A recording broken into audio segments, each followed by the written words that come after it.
നമ്മളിന്ന് പഠിക്കാൻ പോകുന്നത് ഫസ്റ്റ് ടേം എന്ന് പറയുന്നത് അഡ്സോപ്ഷൻ ആണ്. അഡ്സോപ്ഷൻ എന്ന് പറഞ്ഞാൽ ഫസ്റ്റ് ടേം ആണ് നമ്മൾ പഠിക്കുന്നത് കേട്ടോ. അപ്പോൾ അതിന് വേണ്ടി ഒരു സർഫസ് എടുക്കുകയാണ്. ആ സർഫസിന് ടീച്ചർ ക്യൂബ് കൺസ്ട്രക്ട് ചെയ്യാണ്. അപ്പോൾ ഈ ക്യൂബിൽ ടീച്ചറെ സർഫസിലും അതുപോലെ തന്നെ ബൾക്കിലുമുള്ള പാർട്ടിക്കിൾസിൻ്റെ നമ്പറാണ് പറയാനായിട്ട് പോകുന്നത്. അപ്പോൾ സർഫസിലുള്ള പാർട്ടിക്കിൾ റെഡ് കളറും ബൾക്കിലുള്ള പാർട്ടിക്കിൾ ഒരു ബ്ലൂ കളറായിട്ട് ഡിഫറൻസ് അറിയാൻ വേണ്ടിയിട്ടാണ് കേട്ടോ. അപ്പോൾ അഡ്സോപ്ഷൻ നടക്കുമ്പോൾ എന്തായാലും മക്കളെ ബൾക്കിൽ എന്തായിരിക്കും നമ്പർ ഓഫ് പാർട്ടിക്കിൾ എപ്പോഴും 0 ആയിരിക്കും. അതായത് N2 ആയിട്ട് എടുക്കുകയാണ്. Number of particle at bulk എന്ന് പറയുന്നത് നമ്മൾ 0 ആണ് എടുക്കുന്നത്. ഇനി സർഫസിലുള്ള നമ്പർ ഓഫ് പാർട്ടിക്കിൾ അല്ലെങ്കിൽ നമ്പർ ഓഫ് മോളിക്യൂൾസ് നമ്മൾ N1 ആയിട്ടാണ് എടുക്കുന്നത്. അപ്പോൾ N1 ഈസ് ഈക്വൽ ടു എന്താണ് മക്കൾ? Number of surface molecules per unit വോളിയത്തിലുള്ള സർഫസ് എന്താണ് മോളിക്യൂൾസിൻ്റെ എണ്ണമാണ് നമ്മളെന്ന് പറയുന്നത് N1 എന്ന് പറയുന്നത്. അപ്പോൾ N2 എന്ന് പറയുന്നത് എന്താണ്? Number of molecules per unit വോളിയത്തിലുള്ള നമ്പർ ഓഫ് മോളിക്യൂൾസിനെയാണ് നമ്മളെന്ന് പറയുന്നത് N2 ആയിട്ട് എടുക്കുന്നത്. ഇനി നമ്പർ ഓഫ് സർഫസ് മോളിക്യൂൾസ് ആണ് പെർ യൂണിറ്റ് വോളിയത്തിലുള്ള സർഫസ് മോളിക്യൂൾസിനെയാണ് നമ്മളെന്ന് പറയുന്നത് N1 ആയിട്ട് എടുക്കുന്നത്. അപ്പോൾ N1 എന്താണ് N2 എന്താണെന്ന് നോക്കുക. ഇനി ഈ മോളിക്യൂൾ എന്ന് പറയുന്നത് അഡ്സോപ്ഷനിലെ സർഫസിൽ മാത്രമായിരിക്കും എന്തുണ്ടാവുക? മോളിക്യൂൾസ് ഉണ്ടാവുക. Only at surface. അപ്പോൾ മക്കളെ രണ്ടാമത്തെ കൺസെപ്റ്റാണ് അബ്സോർപ്ഷൻ ആണ് നമ്മൾ പറയുന്നത്.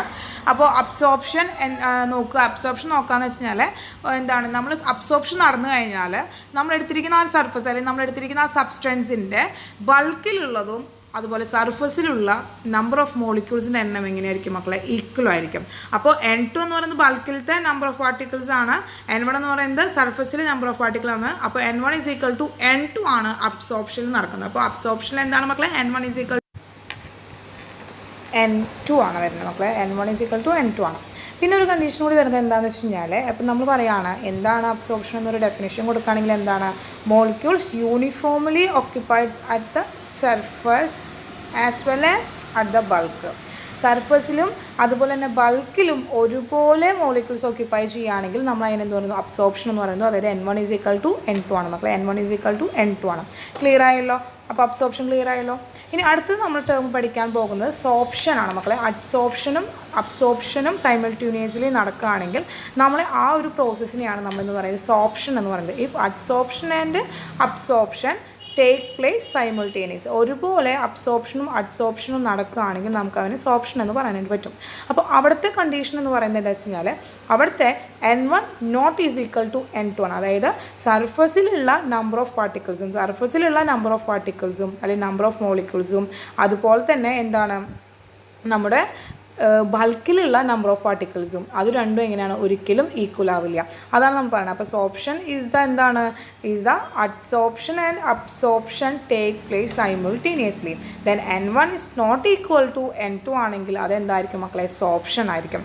അപ്പോൾ ആ കണ്ടീഷൻസ് ആണ് മക്കൾ പഠിക്കേണ്ടത്. N1ഉം N2ഉം തമ്മിലുള്ള ആ ഒരു റിലേഷൻഷിപ്പാണ് നമ്മൾ പഠിക്കേണ്ടത് കേട്ടോ. അപ്പോൾ മക്കളെ നമ്മൾ ആ നമ്പർ ഓഫ് ടേംസിൽ നിന്ന് കൺക്ലൂഡ് ചെയ്യുകയാണെങ്കിൽ N1 മോളിക്യൂൾസ് ഉണ്ടാവുകയും, അതായത് N1 മോളിക്യൂൾസ് ഉണ്ടാവുകയെന്ന് വെച്ച് കഴിഞ്ഞാൽ എന്താണ്? നമ്മുടെ സർഫസിൽ മോളിക്യൂൾസ് ഉണ്ടാവുകയും ബൾക്കിൽ ഉണ്ടാവുകയും ഇരിക്കുകയാണെങ്കിൽ നമ്മളത് അഡ്സോർപ്ഷനാണ്. AD എന്നത് അഡ്സോർപ്ഷനാണ് മക്കളെ. N1 N2 ഈക്വൽ ആണെങ്കിൽ അത് അബ്സോർപ്ഷൻ ആയിരിക്കും. N1 not equal to N2 ആണെങ്കിൽ സോപ്ഷൻ ആയിരിക്കും മക്കളെ. അപ്പോൾ ആ ഒരു റിലേഷൻഷിപ്പ് ഒന്ന് എന്ത് ചെയ്യുക? ഓർത്ത് വെക്കുക. ഈ ഒരു റിലേഷൻഷിപ്പാണ് ഓർത്ത് വെക്കേണ്ടത്. അടുത്ത് നമ്മൾ ഇനി അഡ്സോർബൻറ്റും അഡ്സോർബേറ്റും എന്താണെന്ന് അറിയാൻ പോവാണ്. എന്താണ് അഡ്സോർബൻറ്റ്, എന്താണ് അഡ്സോർബൻറ്റ് എന്നുള്ളതാണ് നമ്മൾ ഇനി അടുത്തത് നോക്കാനായിട്ട് പോകുന്നത് കേട്ടോ. അപ്പോൾ അഡ്സോർബൻറ്റും അഡ്സോർബേറ്റും എന്താണെന്ന് നമുക്ക് ചെക്ക് ചെയ്യാം. ഓക്കെ, അപ്പോൾ മക്കളെ അഡ്സോർബൻറ്റ് എന്താണെന്ന് നോക്കാം. അപ്പോൾ ആദ്യം അഡ്സോർബൻറ്റ് നോക്കാം നമുക്ക്. അഡ്സോർബൻറ്റ് എന്താണെന്ന് വെച്ച് കഴിഞ്ഞാൽ substance on which absorption take place. എവിടെയാണോ അഡ്സോർപ്ഷൻ നടക്കുന്നത് അതിനെയാണ് നമ്മളെന്ന് പറയുന്നത് അഡ്സോർബൻറ്റ് എന്ന് പറയുന്നത്. അതെന്താണ് മക്കളെ? ഏത് സർഫസിലാണോ ആ സർഫസിനെയാണ് നമ്മൾ അഡ്സോർബൻറ്റ് എന്ന് പറയുക. എവിടെയാണോ അഡ്സോർപ്ഷൻ നടക്കുന്നത് അതിനെയാണ് നമ്മൾ അഡ്സോർബൻറ്റ് എന്ന് പറയുക. Adsorbent is A substance on the surface of which adsorption take place. എവിടെയാണോ അഡ്സോർപ്ഷൻ നടക്കുന്നത് അതിനെയാണ് നമ്മൾ അഡ്സോർബൻറ്റ് എന്ന് പറയാം. അപ്പോൾ എന്തായിരിക്കും മക്കളെ അഡ്സോർബേറ്റ് എന്ന് പറഞ്ഞാൽ? അഡ്സോർബേറ്റ് എന്ന് വെച്ച് കഴിഞ്ഞാൽ എന്താണോ അഡ്സോർപ്ഷൻ നടക്കുന്നത്, എന്താണോ അഡ്സോർബൻറ്റിൽ ചെയ്യുന്നത്, അഡ്സോർബ് ചെയ്യുന്നത്, അവനെയാണ് നമ്മൾ അഡ്സോർബേറ്റ് എന്ന് പറയുന്നത്. The substance that get adsorbed in the അഡ്സോർബൻറ്റിൻ്റെ സർഫസിൽ അഡ്സോർബ് ചെയ്യുന്ന സബ്സ്റ്റൻസിനെയാണ് നമ്മൾ എന്ന് പറയുന്നത് അഡ്സോർബെൻറ്റ് എന്ന് പറയുന്നത് മക്കളെ. ഓക്കെ, ക്ലിയർ ആയല്ലോ. അപ്പോൾ എക്സാമ്പിളായിട്ട് പറയുകയാണെങ്കിൽ ഇപ്പോൾ ചോക്ക് എടുക്കുകയാണെങ്കിൽ ചോക്ക് അഡ്സോർബെൻറ്റും ചോക്കിൽ മഷി ആവുകയാണെങ്കിൽ ആ സർഫസിൽ എന്താണ് ആ മഷി എന്ന് പറയുന്നതാണ് അവിടെ അഡ്സോർബേറ്റ് എന്ന് പറയുന്നത്. അപ്പോൾ സർഫസാണ് അഡ്സോർബെൻറ്റ്, അവിടെ എന്തിനാണോ അഡ്സോർപ്ഷൻ സംഭവിക്കുന്നത് അതാണ് അഡ്സോർബേറ്റ് എന്ന് പറയുന്നത്. ആ ഒരു ഡിഫറൻസ് മക്കളെ അങ്ങോട്ടും ഇങ്ങോട്ടും തെറ്റിക്കരുത്. അഡ്സോർബെൻറ്റ് എന്താണ്, അബ്സോർബേറ്റ് എന്താണെന്നുള്ള ആ ഒരു ഡിഫറൻസ് തെറ്റിക്കരുത് കേട്ടോ. ഓക്കെ, ക്ലിയർ ആയല്ലോ. അപ്പോൾ മക്കളെ 2 ടൈപ്പ് അഡ്സോർപ്ഷൻസ് ആണ്, ഫിസിക്സ് ഓപ്ഷൻ ആൻഡ് കെമിസ് ഓപ്ഷൻ. അവരുടെ ഫിസിക്സ് ഓപ്ഷനും കെമിസ് ഓപ്ഷൻ തമ്മിലുള്ള കമ്പാരിസൺ ആണ് നമ്മൾ നോക്കുന്നത്. ഫിസിക്സ് ഓപ്ഷനിൽ മെയിനായിട്ട് അപ്പോൾ ഫസ്റ്റ് കമ്പാരിസൺ നോക്കുകയാണെങ്കിൽ ഫിസിക്സ് ഓപ്ഷൻ കെമിസ് ഓപ്ഷൻ തമ്മിലുള്ള ഫസ്റ്റ് കമ്പാരിസൺ പറയുകയാണെങ്കിൽ അതിൽ ഫസ്റ്റ് പറയുന്നത് ഫിസിക്സ് ഓപ്ഷനിൽ വാൻ ഡെർ വാൾസ് ഫോഴ്സ് ആണ് മക്കളെ. ഫിസിക്സ് ഓപ്ഷനിൽ വാൻ ഡെർ വാൾസ് ഫോഴ്സും കെമിസ് ഓപ്ഷനിൽ കെമിക്കൽ ബോണ്ട് ഫോർമേഷൻ ആണ് ഉണ്ടാകുന്നത്. കെമിക്കൽ ബോണ്ടും ആണ് ഉണ്ടാകുന്നത്. ഫിസിക്സ് ഓപ്ഷനിൽ വാൻ ഡെർ വാൾസ് ഫോഴ്സും കെമിക്കൽ ബോണ്ട് ഫോർമേഷൻ ആണ് മക്കളെ ഇവിടെ കെമിസ് ഓപ്ഷനിൽ ഉണ്ടാകുന്നത്. ഇനി ഫിസിക്സ് ഓപ്ഷൻ എന്ന് പറയുന്നത് നോട്ട് സ്പെസിഫിക് ആണ് മക്കളെ. കെമിസ്ട്രി ഓപ്ഷൻ സ്പെസിഫിക് ആയിട്ടുള്ള നേച്ചറാണ്. അടുത്ത ഫിസിക്സ് ഓപ്ഷൻ എന്ന് പറയുന്നത് റിവേഴ്സിബിൾ ആയിട്ടുള്ളതാണ്. കെമിസ്ട്രി ഓപ്ഷൻ എന്ന് പറയുന്നത് ഇറിവേഴ്സിബിൾ ആണ് മക്കളെ. ഇനി ഫിസിക്സ് ഓപ്ഷനിൽ ഒരു ഡിപ്പെൻഡൻസ് എന്ന് പറയുന്നത് ഡിപ്പെൻഡ് ചെയ്യുന്നത് നേച്ചർ ഓഫ് ഗ്യാസിനാണ് ഡിപ്പെൻഡ് ചെയ്യുക. ഈസിലി ലിക്വിഫൈബ്ഡ് ഗ്യാസ് ആണെങ്കിൽ അബ്സോർപ്ഷൻ പെട്ടെന്ന് നടക്കും. ഇനി കെമിസ്ട്രി ഓപ്ഷനിലാണെങ്കിൽ അഡ്സോർബൻ്റ് ആയിട്ട് ആരാണോ വേഗം റിയാക്ട് ചെയ്യുന്നത് അവനായിരിക്കും കെമിസ്ട്രി ഓപ്ഷൻ പെട്ടെന്ന് നടക്കാം. അപ്പോൾ അതാണ് രണ്ട് ഡിഫറൻസ് എന്ന് പറയുന്നത്. രണ്ടാളും ഗ്യാസിനെയാണ് ഡിപ്പെൻഡ് ചെയ്യുന്നത്. അബ്സോർബ് ചെയ്യുന്ന ആ ഗ്യാസിനെയാണ് ഡിപ്പെൻഡ് ചെയ്യുന്നത്. കെമിസ്ട്രി ഓപ്ഷനിൽ റിയാക്ടിവിറ്റിനെയാണ് ഡിപ്പെൻഡ് ചെയ്യുന്നത്. ഫിസിക്സ് ഓപ്ഷനിൽ ലിക്വിഫൈബിൾ ആയിട്ടുള്ള ഗ്യാസ് എത്ര പെട്ടെന്ന് ലിക്വിഫൈ ചെയ്യുന്നോ അത്രയും റെഡ്ലി അവരെന്താണ് അബ്സോർബ്ഡ് ആണ് മക്കളെ. അതാണ് നമ്മളവിടെ കണ്ടീഷൻസ് രണ്ട്. ഇത്രയാണ് നമ്മൾ 1, 2, 3, 4 എന്താണ് കമ്പാരിസൺ ആണ് മക്കളെ നമ്മൾ പറഞ്ഞത് കേട്ടോ. അപ്പോൾ മക്കളെ അതൊന്ന് സ്ക്രീൻഷോട്ട് എടുത്തോളാം. അടുത്ത് നമ്മൾ 5ാമത്തെ ആണ് പറയാൻ പോകുന്നത്. 5ാമത്തെ കമ്പാരിസൺ ആണ്. എൻതാൽപ്പി ഓഫ് അഡ്സോർപ്ഷൻ എന്ന് പറയുന്നത് ലോ ആണ്. അവിടുത്തെ എൻതാൽപ്പി ഓഫ് അഡ്സോർപ്ഷൻ എങ്ങനെ ഹൈ ആണ് കെമിസ്ട്രി ഓപ്ഷൻ്റെ മക്കളെ. അതുപോലെ തന്നെ ലോ ടെമ്പറേച്ചർ ഫേവറബിൾ ആണ് എന്ന് പറയുന്നത് ഫിസിക്സ് ഓപ്ഷൻ എന്ന് പറയുന്നത്. കെമിസ്ട്രി ഓപ്ഷൻ എന്ന് പറയുന്നത് ഹൈ ടെമ്പറേച്ചർ ഫേവറബിൾ ആണ്. Increase with increase in temperature increase ചെയ്യുമ്പോഴാണ് കെമിസ്ട്രി ഓപ്ഷൻ ഇൻക്രീസ് ചെയ്യുന്നത്. ഇനി അവിടെ എന്താണ് ആക്ടിവേഷൻ എനർജി എന്ന് പറയുന്നത് അപ്രീസിയബിൾ ആണ്. നോ അപ്രീസിയബിൾ ആക്ടിവേഷൻ എനർജിയുടെ ആവശ്യമില്ല. എന്നാൽ കെമിസ്ട്രി ഓപ്ഷൻ എന്താണ് മക്കളെ ഹൈ ആക്ടിവേഷൻ എനർജി ആവശ്യമുണ്ട്. അപ്പോൾ ഫിസിക്സ് ഓപ്ഷനും കെമിസ്ട്രി ഓപ്ഷൻ്റെ ആ ഒരു ആക്ടിവേഷൻ എനർജിയാണ് നമ്മളവിടെ പറയുന്നത് കേട്ടോ. അപ്പോൾ ഈ എൻതാൽപ്പി ഓഫ് അഡ്സോർപ്ഷൻ നമ്മൾ പറയുകയാണെങ്കിൽ ഫിസിക്സ് ഓപ്ഷൻ്റെ ഒരു ഗ്രാഫ് വരെ x/m ടെമ്പറേച്ചറുമായിട്ടുള്ള ഗ്രാഫ് പറയുന്നത് ഒരു പാരാബോളിക് ഷേപ്പാണ് കിട്ടുക മക്കളെ. കെമിസ്ട്രി ഓപ്ഷൻ്റെ വരികയാണെങ്കിൽ x/m അതുപോലെ തന്നെ എന്താണ് x/m ടെമ്പറേച്ചർ നമ്മുടെ ഗ്രാഫ് എന്ന് പറയുന്നത് ഒരു കേർവാണ് നമുക്ക് കിട്ടുക അല്ലേ. അപ്പോൾ ഡിഫറൻസുകൾ കിട്ടിയില്ല, നമുക്ക് ഡിഫറൻസുകൾ കിട്ടി. അപ്പോൾ മക്കളെ എന്താ ചെയ്യുക വെച്ചാൽ ഇതൊന്ന് സ്ക്രീൻഷോട്ട് എടുത്തോളോ. നമുക്ക് അടുത്ത ടോപ്പിക്കിലേക്ക് കടക്കാം. അപ്പോൾ അടുത്ത മക്കൾ വളരെ ഇമ്പോർട്ടൻ്റ് ആയിട്ടുള്ള ഒരു ടേമാണ് നമ്മൾ പഠിക്കാനായിട്ട് പോകുന്നത് കേട്ടോ. അടുത്ത് വളരെ ഇമ്പോർട്ടൻ്റ് ആയിട്ടുള്ള ടേമാണ് ഫ്രണ്ട്ലിച്ച് അബ്സോർപ്ഷൻ ഐസോതേമാണ് മക്കളെ. ഫ്രണ്ട്ലിച്ച് അബ്സോർപ്ഷൻ ഐസോതേം. അപ്പോൾ എന്താണ് ഈ ഫ്രണ്ട്ലിച്ച് അബ്സോർപ്ഷൻ ഐസോതേം എന്ന് വെച്ചാൽ ഒരു ഗ്രാഫിക്കൽ റെപ്രസെൻറ്റേഷനൊക്കെയാണ് നമ്മൾ പഠിക്കുന്നത്. അതായത് x/m വാല്യൂ എന്ന് പറയുന്നത് പ്രഷറുമായിട്ടുള്ള റിലേഷനാണ് നമ്മളിൽ പറയുന്നത്. എന്താണ് ഫ്രണ്ട്ലിച്ച് അബ്സോർപ്ഷൻ ഐസോതേമാണ്. അതിൽ അറ്റ് ലോ പ്രഷറിൽ അതുപോലെ ഹൈ പ്രഷറിൽ മോഡറേറ്റ് പ്രഷറുമായിട്ടുള്ള x/mൻ്റെ റിലേഷനാണ് പറയുന്നത്. അപ്പോൾ അറ്റ് ലോ പ്രഷറിൽ മക്കളെ x/m റേഷ്യോ എന്ന് പറയുന്നത് ഡയറക്റ്റ്ലി പ്രൊപ്പോർഷണൽ ടു പ്രഷർ ആയിരിക്കും. ഇനി മോഡറേറ്റ് പ്രഷറിലാണെങ്കിൽ x/m directly proportional to p⁻1/n ആണ്. ഈ 1/nൻ്റെ വാല്യൂ എന്ന് പറയുന്നത് 0 to 1/n >0 to 0 greater than 1/n greater than 1 ആയിരിക്കും റേഞ്ച് എന്ന് പറയുന്നത്. ഇനി ഹൈ പ്രഷറിൽ x/m എന്ന് പറയുന്നത് ഇൻഡിപെൻഡൻറ്റ് ഓഫ് പ്രഷർ ആയിരിക്കും. അപ്പോൾ മക്കളെ നമ്മളിതിൽ മോഡറേറ്റ് പ്രഷറിൻ്റെ കണ്ടീഷൻ മാത്രമാണ് പഠിക്കുന്നത്. x/m direct proportional to p⁻1/n ആണ്. അപ്പോൾ x/m = k × p⁻1/n എടുക്കാം. ലോഗ് വാല്യൂ രണ്ട് സൈഡിൽ പുട്ട് ചെയ്യാം. Log x/m = log k + 1/n log p എന്ന് കിട്ടും. അപ്പോൾ മക്കളെ അത് ഗ്രാഫിക്കലി വരയ്ക്കുമ്പോൾ ലോഗ് x/m ലോഗ് പിയും തമ്മിലുള്ള ഗ്രാഫ് പ്ലോട്ട് ചെയ്യുമ്പോൾ നമുക്കൊരു സ്ട്രേറ്റ് ലൈനാണ് കിട്ടുക. അതിൽ സ്ലോപ്പ് = 1/n ആണ് നമ്മൾക്ക്. അതിൻ്റെ ഇന്റർസെപ്ഷൻ = ലോഗ് k ആണ് വരിക കേട്ടോ. അപ്പോൾ നമ്മൾ സ്ലോപ്പ് എന്താണ് മക്കളെ 1/n ആണ്. ലോഗ് പി ആണ് x ആക്സിസിൽ എടുക്കുന്നത്. ലോഗ് x/m ആണ് നമ്മൾ y ആക്സിസിൽ എടുക്കുന്നത്. മക്കളെ ക്ലിയർ ആയല്ലോ. സ്ലോപ്പ് കിട്ടി, ഇന്റർസെപ്ഷൻ കിട്ടി. അപ്പോൾ സ്ലോപ്പ് ഏതാണ്, ഇന്റർസെപ്റ്റ് ഏതാണ്, y ആക്സിസിൽ ഏതാണ്, x ആക്സിസിൽ ഏതാണെന്നുള്ളത് നമുക്ക് ഇക്വേഷൻ തന്നെ ക്ലിയർ ആവും മക്കളെ. അപ്പോൾ നോട്ട് ചെയ്തോളൂ. അടുത്ത് നമുക്ക് ഇനി ഇതിൽ എക്സ് എന്താണ്, എം എന്താണ്, പി എന്താണ്, 1/n എന്താണെന്നൊക്കെ നോക്കാം കേട്ടോ മക്കളെ. അപ്പോൾ എക്സ് എന്ന് പറയുന്നത് എമൗണ്ട് ഓഫ് ഗ്യാസ് അബ്സോർബ്ഡ് ആണ്. എത്ര ഗ്യാസ് അബ്സോർബ് ചെയ്തിട്ടുണ്ടെന്നാണ് എക്സ് എന്ന് പറയുന്നത്. അവിടെ എം എന്ന് പറയുന്നത് amount of mass of absorbent ആണ്. അബ്സോർബൻറ്റിൻ്റെ മാസമാണ് മക്കളെ എന്ന് പറയുന്നത് എം എന്ന് പറയുന്നത് മക്കളെ. പിന്നെ 1/n നമ്മൾ ഓൾറെഡി അറിഞ്ഞതാണ് അല്ലേ. 1/n എന്ന് പറയുന്നത് 101 ആണ് വരിക. അപ്പോൾ x/m എന്ന് പറയുന്നത് ആ ഒരു എമൗണ്ടിൻ്റെ റേഷ്യോ ആണ്. x/m എന്ന് പറയുന്നത് എമൗണ്ടിൻ്റെ റേഷ്യോ ആണ് മക്കളെ നമ്മൾ പറയുന്നത് കേട്ടോ മക്കളെ. അടുത്ത് നമ്മൾ വളരെ ഇമ്പോർട്ടൻ്റ് ആയിട്ടുള്ളൊരു ടേമാണ് പഠിക്കുന്നത്, കാറ്റാലിസിസ് ആണ് മക്കളെ. അപ്പോൾ കാറ്റലിസ്റ്റിൻ്റെ പ്രസൻസിൽ നടക്കുന്ന റിയാക്ഷനുകളെയാണ് നമ്മൾ എന്ന് പറയുന്നത് കാറ്റാലിസിസ് എന്ന് പറയുന്നത് കേട്ടോ. എന്തിൻ്റെ പ്രസൻസിലാണ് മക്കളെ നടക്കുന്നത്? കാറ്റലിസ്റ്റിൻ്റെ പ്രസൻസിലാണ്. അപ്പോൾ കാറ്റലിസ്റ്റ് എന്ന് വെച്ചാൽ ആ റിയാക്ഷൻ്റെ റേറ്റിനെ ചേഞ്ച് ചെയ്യുന്ന സബ്സ്റ്റൻസുകളെയാണ് നമ്മൾ എന്ന് പറയുന്നത് കാറ്റലിസ്റ്റ് എന്ന് പറയുന്നത്. അപ്പോൾ കാറ്റലിസ്റ്റിൻ്റെ പ്രസൻസിൽ നടക്കുന്ന റിയാക്ഷനുകളെ നമ്മൾ കാറ്റാലിസിസ് എന്ന് പറയുന്നത്. അപ്പോൾ മെയിനായിട്ട് 2 ടൈപ്പ് കാറ്റാലിസിസ് ആണ് നമുക്ക് പഠിക്കാനുള്ളത്.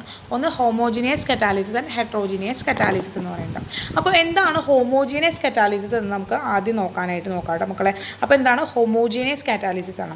അതായത് കാറ്റലിസ്റ്റ് റിയാക്ഷനിൽ in which catalyst and reactants are in the same phase. കാറ്റലിസ്റ്റും റിയാക്ടൻറ്റും സെയിം ഫേസിലുള്ള റിയാക്ഷനുകളെയാണ് കാറ്റാലിസിസിനെയാണ് നമ്മൾ എന്ന് പറയുന്നത് ഹോമോജീനിയസ് കാറ്റാലിസിസ് എന്ന് പറയുന്നത്. എന്താണ് മക്കളെ ഹോമോജീനിയസ് കാറ്റാലിസിസ് എന്ന് വെച്ചാൽ എന്താണ്? Catalytic reaction in which catalyst and reactant are in the same ഫേസിലാണ് നടക്കുക മക്കളെ. എന്താണ് കാറ്റലിസ്റ്റും റിയാക്ടൻറ്റും എങ്ങനെയാണ് സെയിം ഫേസിലാണ് നടക്കുക. അപ്പോൾ നമ്മൾ എക്സാമ്പിളായിട്ട് പറയാൻ 2SO2 + O2 എന്താണ് രണ്ടും ഗ്യാഷ്യസ് സ്റ്റേറ്റിലാണ്. എന്താണ് നമുക്ക് എന്താ കിട്ടുക? 2SO3 ആണ്, അതും ഗ്യാഷ്യസ് സ്റ്റേറ്റ് ആണ്. ഇനി അവിടെ എടുക്കുന്ന എന്താണ് കാറ്റലിസ്റ്റും എന്താണ് നൈട്രജൻ ഓക്സൈഡ് ആണ്, അതും ഗ്യാഷ്യസ് സ്റ്റേറ്റ് ആണ്. അപ്പോൾ റിയാക്ടൻറ്റും അവിടെ എടുക്കുന്ന കാറ്റലിസ്റ്റും എന്താണ് സെയിം ഫേസ് ആണ്. അടുത്തതാണ് മക്കളെ ഹെട്രോജീനിയസ് കാറ്റാലിസിസ് ആണ്. ഹെട്രോജീനിയസ് കാറ്റാലിസിസ് എന്ന് വെച്ചാൽ എന്താണ്?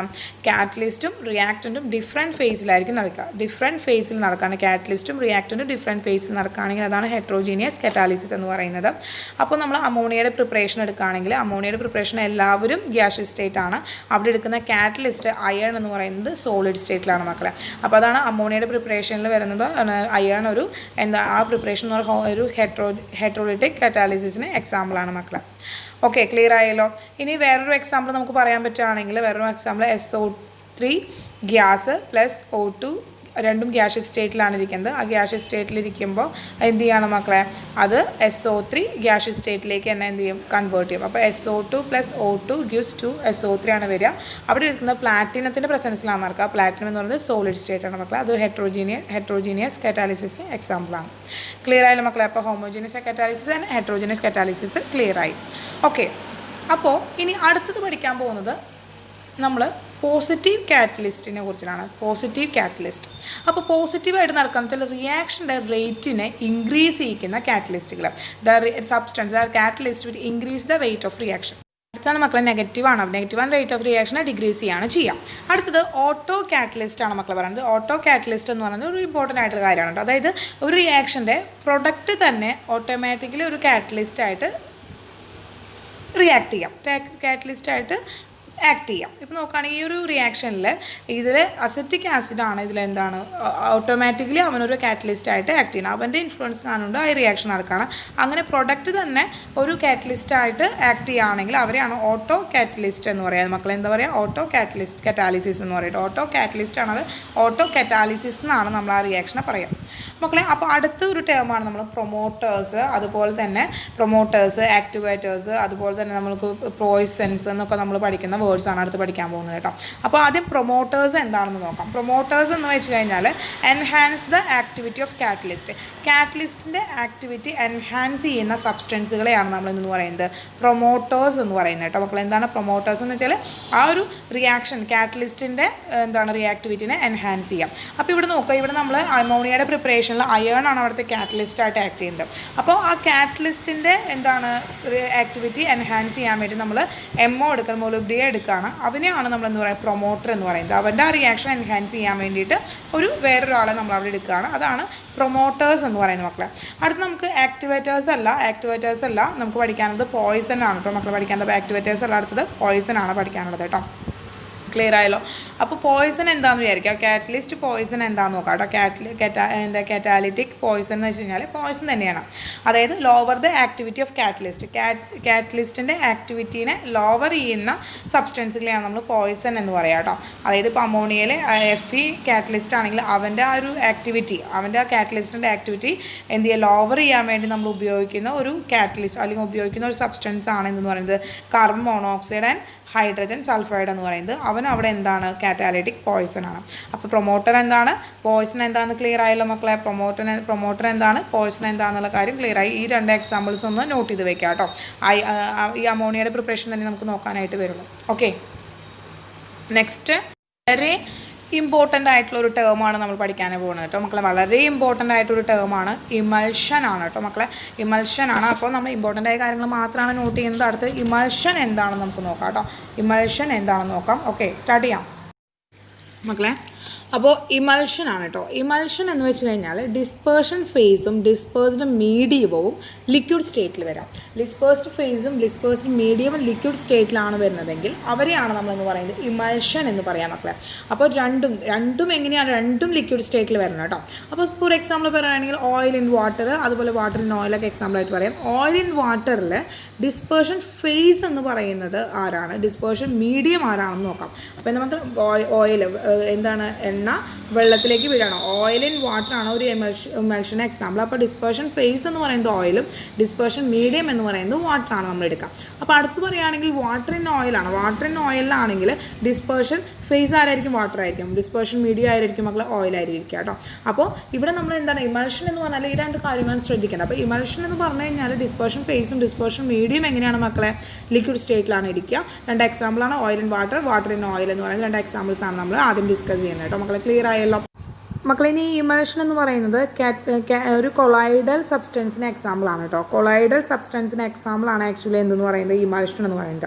അപ്പോൾ അടുത്ത് നമ്മൾ പഠിക്കാനായിട്ട് പോകുന്നത് കൊളൈഡൽ സൊല്യൂഷനാണ്. കൊളൈഡ്സിനെ കുറിച്ചിട്ടാണ് നമ്മൾ പഠിക്കാൻ പോകുന്നത്. കൊളൈഡൽ സൊല്യൂഷനെ കുറിച്ചാണ് പഠിക്കാൻ പോകുന്നത്. അതായത് കൊളൈഡൽ സൊല്യൂഷൻ എന്ന് വെച്ച് കഴിഞ്ഞാൽ ഡിസ്പേർഷൻ ഫേസും ഡിസ്പേർഷൻ മീഡിയവും രണ്ടും ഉള്ള സബ്സ്റ്റൻസുകൾ, അല്ലെങ്കിൽ രണ്ടുമുള്ള സൊല്യൂഷനുകളെയാണ് നമ്മളെന്ന് പറയുന്നത് കൊളൈഡൽ സൊല്യൂഷൻ എന്ന് പറയുന്നത്. അപ്പോൾ ഡിസ്പേർഷൻ ഫേസും ഡിസ്പേർഷൻ മീഡിയം ഉണ്ടായിരിക്കണം. അപ്പോൾ വാട്ട് ഈസ് കൊളൈഡൽ സൊല്യൂഷൻ എന്ന് വെച്ച് കഴിഞ്ഞാൽ നമ്മൾ എന്ത് പറയും, the sum of the dispersion phase and dispersion medium ആണ്. ഡിസ്പേർഷൻ ഫേസിൻ്റെയും ഡിസ്പേർഷൻ മീഡിയത്തിൻ്റെയും എന്താണ് മക്കളെ, സമ്മാണ്. അപ്പോൾ DP + DM ആണ് നമുക്ക് എന്ന് പറയുന്നത് കൊളൈഡൽ സൊല്യൂഷൻ ഒരു ഇതായിട്ട് നമുക്ക് പഠിക്കാനായിട്ട്. ഡിസ്പേർഷൻ ഫേസും ഡിസ്പേർഷൻ മീഡിയവും അതിലുണ്ടായിരിക്കും കേട്ടോ മക്കളെ. അപ്പോൾ ഈ കൊളൈഡൽ സബ്സ്റ്റൻസുകളെ കുറച്ച് എക്സാമ്പിളാണ് തന്നിരിക്കുന്നത്. അപ്പോൾ മക്കളെ കൊളൈഡൽ സൊല്യൂഷനിൽ ഡിസ്പേഴ്സ്ഡ് ഫേസ് ഉണ്ട്, ഡിസ്പേഴ്സ്ഡ് മീഡിയം ഉണ്ട്. അപ്പോൾ ഗ്യാസും ലിക്വിഡും ഗ്യാസും സോളിഡുമാണ്. ഗ്യാസും വരുമ്പോൾ അവർ വരുന്ന ആ നെയിമുകളൊന്ന് പഠിച്ചു വയ്ക്കുക. അതുപോലെ തന്നെ അവരെ കോമൺ എക്സാമ്പിൾസ് നോക്കുക കേട്ടോ. അതുപോലെ ലിക്വിഡും ഗ്യാസും, അതുപോലെ ലിക്വിഡും സോളിഡും വരികയാണ്. അപ്പോൾ അതിൽ ലിക്വിഡാണ് നമ്മൾ എന്താ പറയുക ഇമൾഷൻ എന്ന് പഠിച്ചത് അല്ലേ നേരത്തെ മക്കളെ. അപ്പോൾ ഈ ലിക്വിഡാണ് നമ്മൾ ഇമൾഷൻ പഠിച്ചത്. സോളിഡും ജെല്ലാണ് വരിക, ലിക്വിഡും സോളിഡും ജെല്ലാണ് വരിക.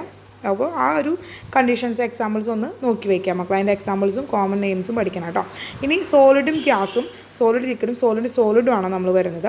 അതിൽ സോളിഡും ഗ്യാസും വരുമ്പോൾ എയറോസോൾ, സോളിഡും ലിക്വിഡും വരുമ്പോൾ സോള് വരും. ആ പെയിൻറ്റ് ഇങ്കൊക്കെയാണ് എക്സാമ്പിൾ. സോളിഡും വരുമ്പോൾ കളേർഡ് ഗ്ലാസ് ഒക്കെയാണ് വരിക. സോൾ എന്നാണ് നമ്മളത് പറയുക കേട്ടോ. അപ്പോൾ അതൊന്ന് സ്ക്രീൻഷോട്ട് എടുത്തോളാം. അപ്പോൾ ഇതൊക്കെ കൊളൈഡൽ സൊല്യൂഷനുകളുടെ എക്സാമ്പിളാണ് നമ്മൾ പറഞ്ഞത് കേട്ടോ. കൊളൈഡലുടെ എക്സാമ്പിൾ കഴിഞ്ഞു. അപ്പോൾ നമുക്കിനി അടുത്തൊരു ടോപ്പിക്കിലേക്ക് കിടക്കാം. അടുത്ത ടോപ്പിക്ക് നോക്കാം. അടുത്ത മക്കളെ 2 ഇമ്പോർട്ടൻ്റ് ആയിട്ടുള്ള ക്ലാസിഫിക്കേഷൻ ഓഫ് കൊളോയിഡ്സ് ആണ് നമ്മൾ പറയുന്നത് കേട്ടോ. ലയോഫോബിക് ആൻഡ് ലയോഫിലിക് കൊളോയിഡ്സ് ആണെന്ന് പറയുന്നത്. വളരെ ഇമ്പോർട്ടൻ്റ് ആയിട്ടുള്ള 2 ക്ലാസിഫിക്കേഷനാണ് lyophilic colloids and lyophobic colloids എന്ന് പറയുന്നത്. അപ്പോൾ മക്കളെ ഇതിൽ ലയോഫിലിക് ആൻഡ് ലയോഫോബിക് കൊളോയിഡ്സ് വളരെ ഇമ്പോർട്ടൻ്റ് ആണ്. അതിൽ ഇമ്പോർട്ടൻ്റ് ആയ കാര്യങ്ങൾ മാത്രമേ ടീച്ചർ ഡിസ്കസ് ചെയ്യുന്നുള്ളൂ കേട്ടോ. അപ്പോൾ അതിൽ നമ്മൾ കണ്ടല്ലോ ഫിലിക് ആൻഡ് ഫോബിക് എന്ന് പറഞ്ഞു കഴിഞ്ഞാൽ എഫിനിറ്റി എന്നാണ് നമ്മൾ പറയുന്നത് കേട്ടോ. എഫിനിറ്റിയാണ്. ഫിലിക് എന്ന് പറഞ്ഞാൽ ലവ്, ഫോബിക് എന്ന് പറഞ്ഞാൽ ഭയം എന്നാണ് നമ്മൾ പറയുക. അപ്പോൾ അതിൽ ഫിലിക് എന്ന് വെച്ച് കഴിഞ്ഞാൽ ഡിസ്പേഴ്സ്ഡ് ഫേസും ഡിസ്പേഴ്സ്ഡ് മീഡിയം തമ്മിലൊരു എഫിനിറ്റി ഉണ്ടായിരിക്കണം. ആ ഒരു ഗ്രേറ്റ് എഫിനിറ്റി ഉണ്ടാവുകയാണെങ്കിൽ അത് ലയോഫിലിക് എന്ന് പറയും. ഇനി ആ ഒരു എഫിനിറ്റി ഗ്രേറ്റ് എഫിനിറ്റി ഇല്ലാത്തവർ നമ്മൾ ലയോഫോബിക് എന്ന് പറയും. ഡിസ്പേഴ്സ്ഡ് ഫേസും ഡിസ്പേഴ്സ്ഡ് മീഡിയം തമ്മിൽ ഒരു ഗ്രേറ്റർ എഫിനിറ്റി ഇല്ലാത്തവരെ നമ്മൾ ലയോഫോബിക് കൊളൈഡ്സ് എന്നാണ് പറയുക മക്കളെ. ഇനി ലയോഫിലിക് കൊളൈഡ്സ് എന്ന് പറയുന്നത് റിവേഴ്സിബിൾ ആയിട്ടുള്ള റിവേഴ്സിബിൾ ആണ്. ഇനി ഫോബിക് എന്ന് പറയുന്നത് ഇറിവേഴ്സിബിൾ ആയിട്ടുള്ളതാണ്. അപ്പോൾ ലയോഫിലിക്ക് റിവേഴ്സിബിൾ ആണ്, ഇത് ഇറിവേഴ്സിബിൾ ആണ് എന്നുള്ളത് കണ്ടിച്ച് പഠിക്കാം. ഇനി ലയോഫോബിക് എന്ന സ്റ്റേബിൾ ആണ്. ലയോഫിലിക് എന്ന് പറയുന്നത് അൺസ്റ്റേബിൾ ആയിട്ടുള്ളതാണ്. അപ്പോൾ സ്റ്റേബിൾ അൺസ്റ്റേബിൾ ആണ്. അപ്പോൾ ലയോഫിലിക് ആൻഡ് ലയോഫോബിക് ആയിട്ടുള്ളതിൻ്റെ വളരെ ഇമ്പോർട്ടൻ്റ് ആയ കാര്യങ്ങളാണ് നമ്മൾ പറഞ്ഞത്. ഡിസ്പേഴ്സൺ മീഡിയം നമ്മൾ ഒരു എഫിനിറ്റി ഉണ്ടായിരിക്കും ലയോഫിലിക്കിൽ, എന്നാൽ ലയോഫോബിക്കിൽ ഒരു എഫിനിറ്റി ഉണ്ടാകില്ല മക്കളെ. അപ്പോൾ നോട്ട് ചെയ്തോളാം മക്കളെ. നമുക്ക് ഇനി അടുത്ത ടോപ്പിക്കിലേക്ക് കടക്കാം. പ്രിപ്പറേഷൻ ഓഫ് കൊളോയിഡ്സ് ആണ് നമ്മൾ അടുത്ത ടോപ്പിക്കായിട്ട് പറയുന്നത്.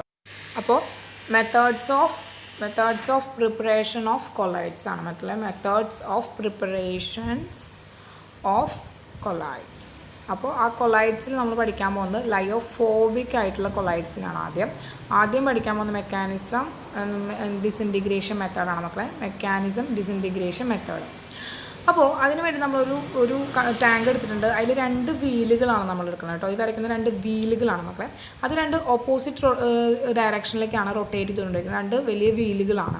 ഇനി അതിലേക്ക് നമ്മൾ ലാർജ് സൈസുള്ള പാർട്ടിക്കിൾസ് അതിലേക്ക് ഇട്ട് കൊടുക്കുമ്പോൾ ഇപ്പോൾ സൈഡിൽ ഒരു ചെറിയൊരു സ്ലിറ്റ് ഉണ്ടാക്കുകയാണ്. അത് കൊളൈഡൽ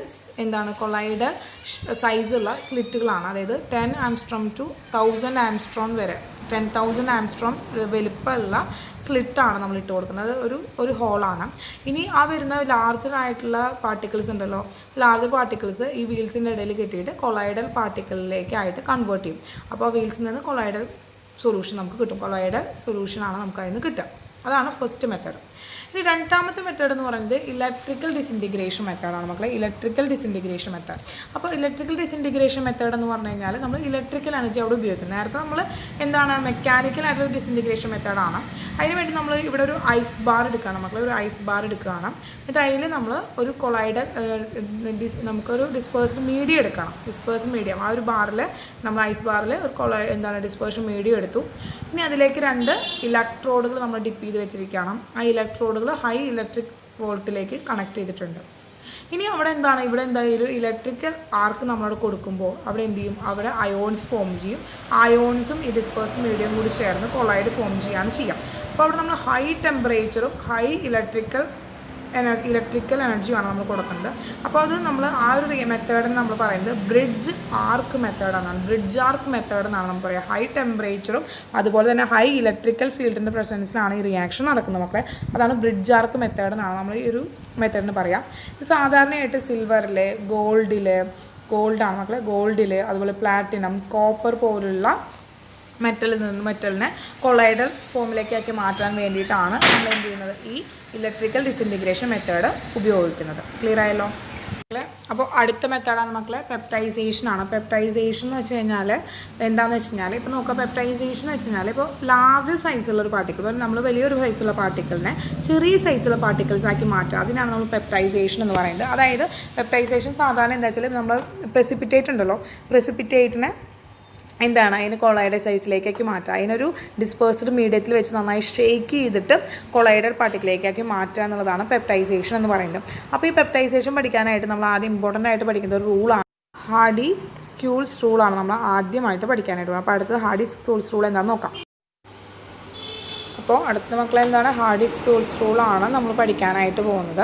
അപ്പോൾ ഹാർഡി-സ്ക്യൂൾസ് റൂൾ എന്ന് പറയുന്നത് വളരെ ഇമ്പോർട്ടൻ്റ് ആണ് കേട്ടോ മക്കളെ. അപ്പോൾ ഒന്ന് നോട്ട് ചെയ്യണം, വളരെ ഇമ്പോർട്ടൻ്റ് ആയിട്ടുള്ളൊരു ടോപ്പിക്കാണ്. അപ്പോൾ എന്താണ് ഇതെന്നുള്ളത് സ്റ്റേറ്റ് ചെയ്യാന്ന് വെച്ച് കഴിഞ്ഞാൽ greater the valency of A ion carrying charge opposite to that of the colloidal, greater will be the coagulating power. ഇതാണ് ശരിക്കും ആ റൂൾ സ്റ്റേറ്റ് ചെയ്യുന്നത്. അപ്പോൾ എന്താണ് മക്കളെ? Greater the valency of a ഒരു അയോണിൻ്റെ വാലൻസി ഗ്രേറ്റർ ആവുകയാണെങ്കിൽ ഗ്രേറ്റർ ദ കൊയാഗുലേറ്റിംഗ് പവർ എങ്ങനെയായിരിക്കും മക്കളെ? ഗ്രേറ്റർ ആയിരിക്കും. അപ്പോൾ ഗ്രേറ്റർ ദ വാലൻസി, അയോണിൻ്റെ വാലൻസി ഇൻക്രീസ് ചെയ്യും തോറും കൊയാഗുലേറ്റിംഗ് പവർ എന്ത് ചെയ്യുന്നു മക്കളെ? ഗ്രേറ്റർ ആയിട്ട് വരികയാണ് ചെയ്യുന്നത്. ഇപ്പോൾ പ്രസിപ്പിറ്റേഷൻ നടത്തുമ്പോൾ ആ കൊയാഗുലേറ്റിംഗ് പവർ ഇൻക്രീസ് ചെയ്യുന്നത് എങ്ങനെയാണ്? ആ വാലൻസിനെ ഡിപ്പെൻഡ് ചെയ്തിട്ടാണ് മക്കളെ. വാലൻസി ഗ്രേറ്റർ ആകുമ്പോൾ കൊയാഗുലേറ്റിംഗ് പവറും ഗ്രേറ്റർ ആവുന്നു മക്കളെ. അപ്പോൾ മക്കളെ നമ്മളതിന് ജസ്റ്റ് 2 എക്സാമ്പിൾ കാണിച്ചു തരാം. അപ്പോൾ Al3+ ഉണ്ട്, അതുപോലെ Pe2+ ഉണ്ട്, Na+ ഉണ്ട്. 3 ആൾക്കാരെ എടുത്തിരിക്കണം. അപ്പോൾ ഏറ്റവും വാലൻസി ചാർജ് കൂടുതൽ Al3+, 2+1 എന്നായിട്ട് വരുന്നത്. അപ്പോൾ ഏറ്റവും കൊയാഗുലേറ്റിംഗ് പവർ ഏറ്റവും കൂടുതൽ ഉണ്ടാവുക Al3+നെയാണ്. ഒരു ഓർഡറാണ് നോക്കിയിരിക്കുന്നത്. അടുത്തത് Fe(Cn)6 4- അല്ലെങ്കിൽ അതുപോലെ തന്നെ PO4 3-, അതുപോലെ SO4 2-, Cl- എടുക്കാമെന്ന് വിചാരിക്കുക. 4-, 3-, 2-, 1- ആണെങ്കിൽ അതിൻ്റെ ഗ്രേറ്റർ ആയിട്ട് കൊയാഗുലേറ്റിംഗ് പവർ കാണിക്കുക 4- ഉള്ള ആളായിരിക്കും. ഓക്കെ, ക്ലിയർ ആയല്ലോ മക്കളെ? അപ്പോൾ സ്പീഡിലാണ് പറഞ്ഞത്, നോട്ട് ചെയ്തെടുത്തോളാം കേട്ടോ മക്കളെ. ഇനി നോക്കുക, അടുത്തത് നമ്മൾ പറയുകയാണെങ്കിൽ കൊയാഗുലേഷൻ്റെ പവറും അതിൻ്റെ റിലേഷനാണ് പറയുന്നത്. കൊയാഗുലേഷൻ പവറും കൊയാഗുലേറ്റിംഗ് ആക്ടിവിറ്റി, അതിൻ്റെ ഒരു വാല്യൂ, കൊയാഗുലേറ്റിംഗ് വാല്യൂവും ആ ഒരു പവറും തമ്മിൽ എങ്ങനെയായിരിക്കും? ഇൻവേഴ്സ്ലി പ്രൊപ്പോർഷണൽ ആയിരിക്കും. മക്കളെ അടുത്താണ് മക്കളെ നമ്മൾ ഗോൾഡ് നമ്പറാണ് നമ്മൾ പഠിക്കാനായിട്ട് പോകുന്നത്. ഗോൾഡ് നമ്പർ എന്ന് വെച്ച് കഴിഞ്ഞാൽ ഒരു പ്രൊട്ടക്റ്റീവ് കൊളോയിഡ് നമ്മൾ ആഡ് ചെയ്യുകയാണ്. കൊയാഗുലേഷൻ നടക്കാതിരിക്കാൻ വേണ്ടി നടക്കാനായിട്ട് എത്ര amount of protective colloid add ചെയ്യണം എന്നുള്ളതാണ് ഗോൾഡ് നമ്പർ എന്ന് പറയുന്നത് കേട്ടോ. ഈ ഗോൾഡ് നമ്പറും പ്രൊട്ടക്റ്റീവ് പവറും തമ്മിൽ ഇൻവേഴ്സ്ലി പ്രൊപ്പോർഷണലാണ്. ഒരു എക്സാമ്പിളായിട്ട് തന്നേക്കുക, ABC എന്ന് പറഞ്ഞാൽ 3 ആൾക്ക് ഗോൾഡ് നമ്പർ 0.6, 2, 3.8 തന്നിരിക്കുകയാണെങ്കിൽ ഇതിൽ ഏറ്റവും കുറവ് ഗോൾഡ് നമ്പർ ഉള്ള ആൾക്കാർക്കും പ്രൊട്ടക്റ്റീവ് പവർ കൂടുതൽ. അപ്പോൾ Aക്ക് കൂടുതൽ, പിന്നെ B, C ആണ് ഉണ്ടാവുക. അപ്പോൾ ഗോൾഡ് നമ്പർ മനസ്സിലായ മക്കളെ, ആ റിലേഷൻഷിപ്പ് നോക്കി വയ്ക്കുക. അതാണ് പഠിക്കേണ്ട കാര്യം. ഗോൾഡ് നമ്പറും പ്രൊട്ടക്റ്റീവ് പവറും തമ്മിൽ ഇൻവേഴ്സ്ലി പ്രൊപ്പോർഷണൽ ആയിരിക്കും കേട്ടോ മക്കളെ. ഗോൾഡ് നമ്പറും പ്രൊട്ടക്റ്റീവ് പവറും തമ്മിൽ ഇൻവേഴ്സ്ലി പ്രൊപ്പോർഷണൽ ആയിരിക്കും.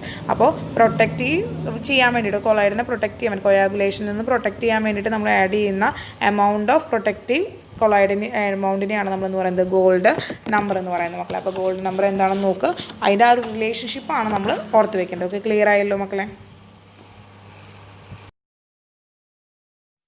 അപ്പോൾ 2019 വന്നിരിക്കുന്ന നീറ്റിലത്തെ ഒരു ക്വസ്റ്റ്യനാണ് ആദ്യം ചെയ്യാൻ പോകുന്നത് കേട്ടോ. ഇപ്പോൾ which mixture of the solution will lead to the formation of negatively charged colloid AgI- sol. അതായത് നെഗറ്റീവ് സോൾ എങ്ങനെ ഉണ്ടാക്കാമെന്നാണ് ചോദിച്ചിരിക്കുന്നത്. അപ്പോൾ മക്കളെ അതെങ്ങനെയാണെന്ന് വെച്ച് കഴിഞ്ഞാൽ, ഇപ്പോൾ നമ്മൾ AgIയും KIയും കൂടിയിട്ട് ഫോം ചെയ്യണം. AgIയും KIയും കൂടി ഫോം ചെയ്താലാണ് AgI- ഉണ്ടാവുക. അതായത് കൊളോയിഡൽ സോളും AgI is prepared by adding KI solutions to AgNO3 till KI is in the slight excess. അതായത് AgNO3 സൊല്യൂഷനിലേക്ക് തന്നെയാണ് നമ്മൾ ആഡ് ചെയ്യുക, പക്ഷേ അവിടെ അയഡിൻ അയോൺ ആയിരിക്കണം ഉണ്ടാവേണ്ടത്. അപ്പോൾ അയഡിൻ അയോൺ ഉണ്ടായിരിക്കണം.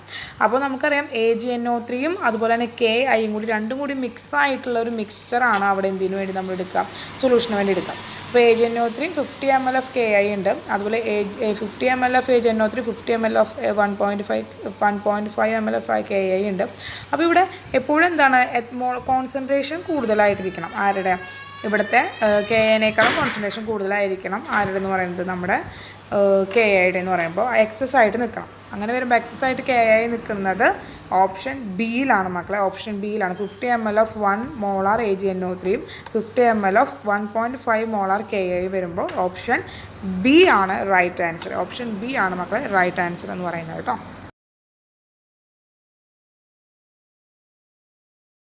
മക്കളെ അടുത്ത ക്വസ്റ്റ്യൻ വളരെ സിമ്പിൾ ആയിട്ടുള്ള ക്വസ്റ്റ്യൻ ആണ് കേട്ടോ. The correct option represent a Freundlich's absorption isotherm. Absorption ഏതാണ് മക്കളെ കറക്റ്റ് ഓപ്ഷൻ എന്ന് പറയുന്നത്? ശ്രദ്ധിച്ചേക്കാം. നമുക്കറിയാം അബ്സോർപ്ഷൻ എന്ന് പറയുന്നത് x/m = Kp⁻1/n ആണ്. n ഈസ് <1 ആയിരിക്കും എപ്പോഴും വരിക. n എന്ന് പറയുന്നത് എപ്പോഴും <1 ആയിരിക്കും വരിക മക്കളെ. അങ്ങനെയാണ് ഇതിൽ ഏതായിരിക്കും ഇക്വേഷൻ വരിക? x/m = Kp⁻0.3 ആണ് റൈറ്റ് ആൻസർ മക്കളെ. 1/n ആണ് വരിക അല്ലേ? 1/n ആണ്. x/m Kp⁻1/1. അപ്പോൾ 1/n വരണമെങ്കിൽ എന്നിൻ്റെ വാല്യൂ എപ്പോഴും എങ്ങനെയായിരിക്കും മക്കളെ? <1 ആയിരിക്കും. എന്നിൻ്റെ വാല്യൂ എപ്പോഴും <1 ആയിരിക്കും. അപ്പോൾ <1 വരുന്നത് 0.3 ആണ്. അപ്പോൾ -0.5 ഉണ്ട്. അതുപോലെ Kp എന്താ പറയുക? Kp 2.5 ഉണ്ട്. x/m Kp⁻−1 ഉണ്ട് മക്കളെ. അപ്പോൾ n എന്ന് പറയുന്നത് <1 ആയിട്ട് വരിക. അപ്പോൾ 1/n എന്ന് പറയുന്നത് എത്രയായിട്ട് വരും? 1/n 0.3 ആയിട്ട് വരും. ഓപ്ഷൻ ക്ലിയർ ആയോ മക്കളെ?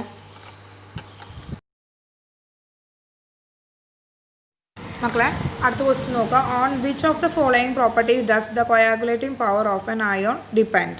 The magnitude of charge of the ion alone, size of the ion alone, both magnitude of sign of the charge on the ion, the sign of charge on the ion alone. അപ്പോൾ മക്കളെ നമ്മൾ നോക്കുകയാണ് coagulation power നമ്മൾ നോക്കുന്നത് ഏതിലാണ്? Hardy schools rule വെച്ചിട്ടാണ് നമ്മൾ നോക്കുക അല്ലേ? അപ്പോൾ coagulating power of an electrolyte എന്ന് പറയുന്നത് എന്താണ്? Depends on both magnitude and sign of the charge. മാഗ്നിറ്റ്യൂഡും സൈനും നമ്മളവിടെ ഡിപ്പെൻഡ് ചെയ്യുന്നുണ്ട് മക്കളെ. അപ്പോൾ ഏതാണ് ഓപ്ഷൻ വരിക? Both magnitude and sign of the charge on the ion. അതാണ് എന്ന് പറയുന്നത് ഇതിലെ കൊയാഗുലേറ്റിംഗ് പവറിനെ പ്രോപ്പർട്ടീനെ ഡിപ്പെൻഡ് ചെയ്യുന്നത് എന്ന് പറയുന്നത് കേട്ടോ. അപ്പോൾ ഓപ്ഷൻ ഏതാണ് മക്കളെ? ഓപ്ഷൻ സി ആണ് റൈറ്റ് ആൻസർ എന്ന് പറയുന്നത്. ഓപ്ഷൻ സി ആണ് റൈറ്റ് ആൻസർ കേട്ടോ. ക്ലിയർ ആയല്ലോ മക്കളെ? ഓക്കെ മക്കളെ അടുത്ത ക്വസ്റ്റ്യൻ ആണ്. Which of the following statement is not correct ആണ് കേട്ടോ. The value of equilibrium constant is change in the process of catalyst in the reaction at equilibrium. Second, enzyme catalyze mainly biochemical reactions. Coenzymes increase the catalytic activity of enzyme. Catalyst does not initiate any reaction. Catalyst does not initiate any reaction മക്കളെ. അപ്പോൾ നോക്കുക, ഇതിൽ നമുക്കറിയാം enzyme catalyse mainly biochemical റിയാക്ഷൻസിൻ്റെ catalyst ആണ് enzyme എന്നും. Coenzyme increase the catalytic activity. Coenzyme എന്ന് വെച്ചാൽ കാറ്റാലിക് ആക്ടിവിറ്റി ഓഫ് എൻസൈമിൻ്റെ ആക്ടിവിറ്റീനെ ഇൻക്രീസ് ചെയ്യിക്കുന്ന സബ്സ്റ്റൻസിനെ നമ്മൾ കോഎൻസൈം എന്ന് പറയാം. അതുപോലെ catalyst does not initiate any reaction. ഒരു റിയാക്ഷനും ഇനീഷ്യേറ്റർ എന്ന് പറയുന്നത് ആ കാറ്റലിസ്റ്റ് എടുക്കില്ല. അവിടെ വേറെ റിയാജൻറ്റുകൾ വേണം. അപ്പോൾ മക്കളെ ഈ 3 ഓപ്ഷൻ അവിടെ കറക്റ്റാണ്. ഇനി ഒന്നാമത്തെ ഓപ്ഷൻ നോക്കാം. The value of equilibrium constant is changed in the presence of a catalyst in the reaction at equilibrium. ഒരിക്കലുമില്ല മക്കളെ, ഇക്വിലിബ്രിയം കോൺസ്റ്റൻറ്റിൻ്റെ വാല്യൂ എന്ന് പറയുന്നത് ഒരിക്കലും കാറ്റലിസ്റ്റ് ചേഞ്ച് ഇല്ല. കാരണം വെച്ചാൽ കാറ്റലിസ്റ്റിൻ്റെ പ്രസൻസ് ഉണ്ടെങ്കിലും അവിടെ ഫോർവേഡ് റിയാക്ഷനും ബാക്ക്വേഡ് റിയാക്ഷനും എങ്ങനെയായിരിക്കും, ഈക്വലും ആയിരിക്കും കേട്ടോ. Catalyst does not change the value of equilibrium constant as they affect forward as well as backward reaction equally. അപ്പോൾ ഫോർവേഡ് റിയാക്ഷൻ ബാക്ക്വേഡ് റിയാക്ഷൻ അവർ ഒരുപോലെയാണ് ഇഫക്റ്റ് ചെയ്യുക. അതുകൊണ്ട് തന്നെ അവർ എന്ത് ചെയ്യില്ല, ഇക്വിലിബ്രിയം കോൺസ്റ്റൻറ്റിനെ ഇഫക്റ്റ് ചെയ്യില്ല, ചേഞ്ച് ചെയ്യില്ല മക്കളെ. ക്ലിയർ ആയോ? അപ്പോൾ ഓപ്ഷൻ എ ആണ് റൈറ്റ് ആൻസർ. ഓപ്ഷൻ എ ആണ് മക്കളെ റൈറ്റ് ആൻസർ.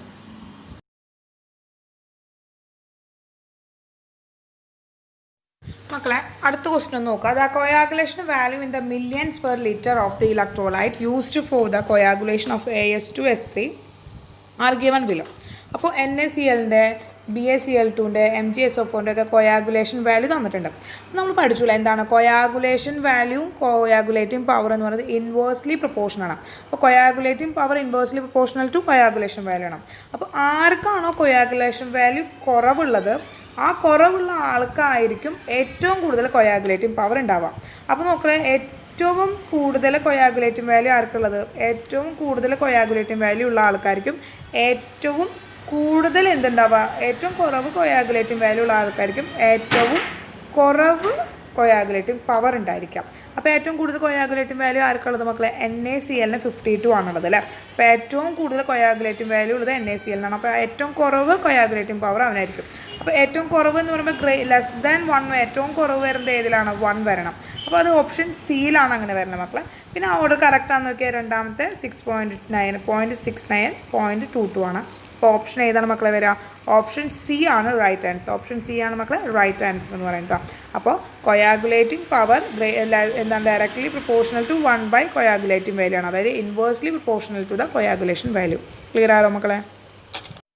മക്കളെ അടുത്ത ക്വസ്റ്റ്യൻ നോക്കുക. Fog is a colloidal solution of. Fog എന്ന് പറയുന്നത് കൊളൈഡഡ് സൊല്യൂഷൻ ഓഫ് ഏതാണ്? Solid in gas, gas in gas, liquid in gas, gas in liquid എന്നാണ്. അപ്പോൾ നമുക്കറിയാം fog is an example of എന്താണ്? എയറോസോൾ ആണ് അല്ലേ.